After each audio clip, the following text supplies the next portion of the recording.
Viewers, may napansin kay Kalingap Edo. VNC hatid sundo na. Yan ay sama-sama nating tutukan mamaya mga Kalingap. Pero bago ang lahat, maligayang pagbabalik sa aking YouTube channel Reacts TV Official. At kung nagustuhan niyo po ang ganitong klaseng reaction video, paki-like at subscribe naman po para lagi kayong updated sa susunod kong mga upload videos. Maraming salamat sa inyong pagmamahal at suporta sa ating ama ng Kalingap Kuya Val Santos Matubang at Idol Kalingap Rab.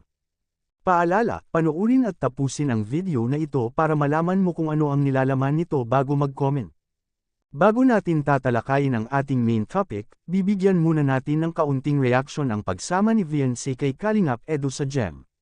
Grabe, napaka-supportive talaga itong ka-love team ni Idol Eds. Sumama pala itong mag-GEM kasama niya si Dara. Siguro noong galing sila nagpapa-check up sa ngipin ni VNC ay pumunta muna sila sa GEM para mag-exercise. Behind the scene po ito ng part 15 ng EDC. Maraming nasiyahan sa vlog ni Idol Kuya Nel na ito, dahil nabitin po sila sa part 15, kaya maraming nagpapasalamat na may behind the scene.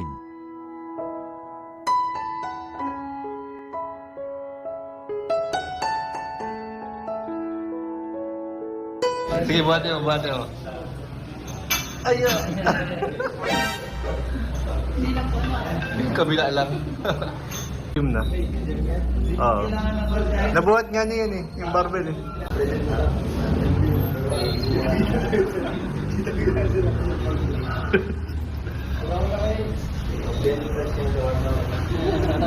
Turuan mo na bro.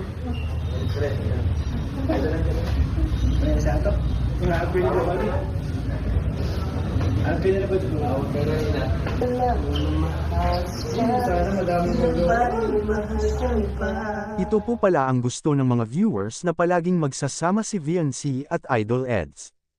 At balik tayo sa topic narito, ang mga napansin kay Idol Eds galing sa ating mga viewers. Hindi na daw sinusuot ni Idol Eds ang dalawang singsing sa mga kamay niya. Hindi daw ito kino-comfort si VNC habang ito ay umiiyak. Na-appreciate po natin ang bawat komento ng ating mga viewers para malaman po natin ang kanilang mga opinion.